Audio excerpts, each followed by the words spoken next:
Une petite astuce sur Linux Mint. Alors c'est Mint et Dolphin, hein. Je peux pas garantir que ça marche sur XFCE ou d'autres explorateurs Linux. Moi j'utilise Dolphin parce que je sais plus très bien pourquoi, il y avait un problème avec les raccourcis ou les icônes. Bon. Mais bon, j'ai tellement fait de progrès dans Linux par rapport au début, naturellement, hein, et j'étais à zéro, que si ça se trouve, maintenant ça me gênerait plus ou XFCE, je sais pas. En tout cas, sous Mint Plasma, donc KDE Plasma, Dolphin pour l'explorateur. Euh, Comment faire un raccourci d'abord, un raccourci universel sur une application, sur un répertoire, sur ce qu'on veut. Et comment changer l'icône quand on a des icônes personnelles qu'on veut mettre. C'est moins évident, hein, que dans Windows. Enfin, bah, de toute façon, tout est évident dans Windows parce qu'on est dans Windows depuis notre naissance quasiment. Donc ça dépend de l'âge aussi. Mais bon, alors ça c'est un minuteur, hein, bon, pour la cuisine, pour ce qu'on veut. Et puis un petit réveil ici aussi. On pourrait en mettre plusieurs. On pourrait vraiment l'améliorer ce truc, hein, mais bon, je suis un peu paresseux. Donc ça marche très bien en tout cas. Voilà, c'est mes petites applications. Ça sert à ça l'informatique, hein, à vraiment avoir ses applications perso, tout à fait à sa main. Bon, moi ce que je veux c'est un raccourci. Alors là justement le problème c'est que oui, j'aurais dû l'effacer. Ça se présente comme ça un raccourci. C'est toujours un point desktop. Desktop. Par exemple, supposons qu'il n'existe pas.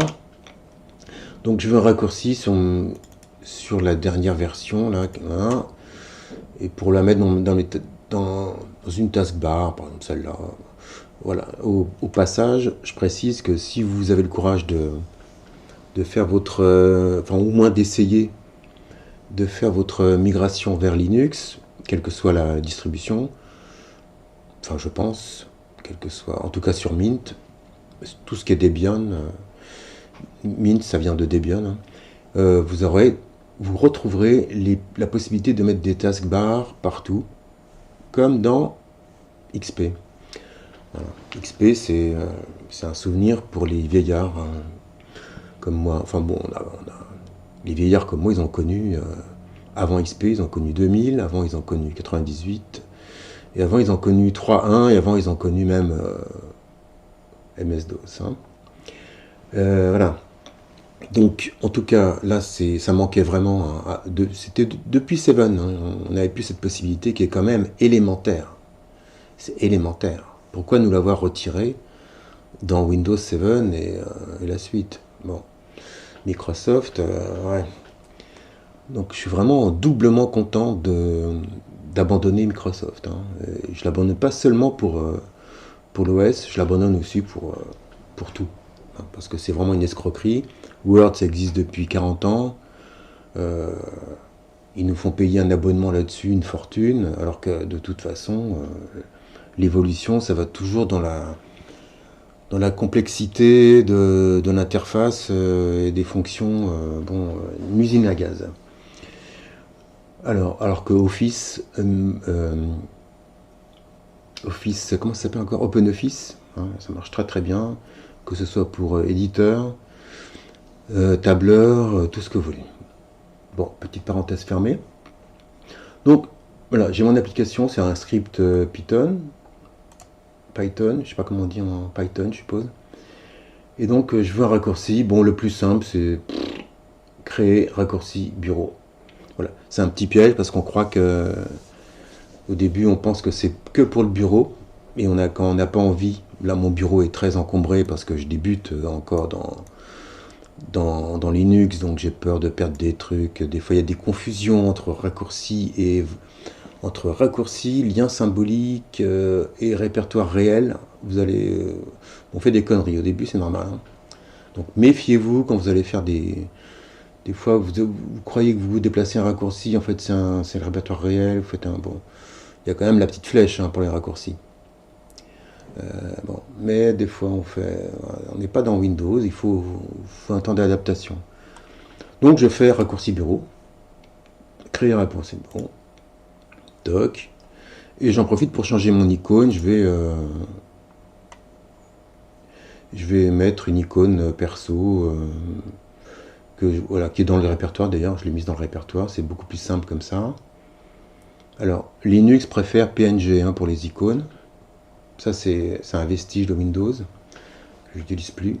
J'ai fait une conversion en lot. J'ai demandé à Claude de me faire un script pour changer tous les icônes de mon répertoire d'icônes en PNG. C'est ça l'informatique. Et c'est ça dans Linux, c'est vraiment beaucoup plus intuitif. On est encouragé à faire de la vraie informatique et on gagne un temps fou. Alors, PNG, voilà, j'ai mon icône, validé. Alors, dans Windows, c'est l'application qui aurait son icône. Enfin, ça dépend des environnements de développement. Enfin, bon, là, je vous donne un truc simple. Donc, j'ai maintenant mon raccourci. On peut vérifier, en regardant les propriétés, que c'est un raccourci universel, c'est-à-dire que c'est un chemin absolu. C'est pas juste pour le bureau. Voilà. Donc, très bien. Donc, si on veut le laisser sur le bureau, on le laisse sur le bureau. Moi, je vais le déplacer en faisant maj et en le mettant là. Voilà. Je le mets carrément dans le répertoire du script. Comme ça, après, le raccourci, il est fait une fois pour toutes et pour toute la vie. Je pourrais le mettre où je veux, enfin le copier où je veux, attention. Donc là, je vais le mettre je vais copier dans ma taskbar ici. Là, ça, c'est un répertoire, je crois. Non, c'est un serveur, donc je vais le mettre là plutôt. Bah alors. Ah oui, pardon. Il faut se mettre en mode d'édition. Voilà, et là on peut déplacer comme on veut. Voilà. Ok. Et après on ferme. Bon, ça fait partie des mini-bugs qui restent. Mais c'est mis à jour presque tous les jours, il y a des mises à jour. Donc, et là, c'est boosté par l'engouement. Il y a un engouement depuis quelques mois sur les alternatives gratuites. Microsoft doit se mordre les doigts. Voilà. Donc là, c'est...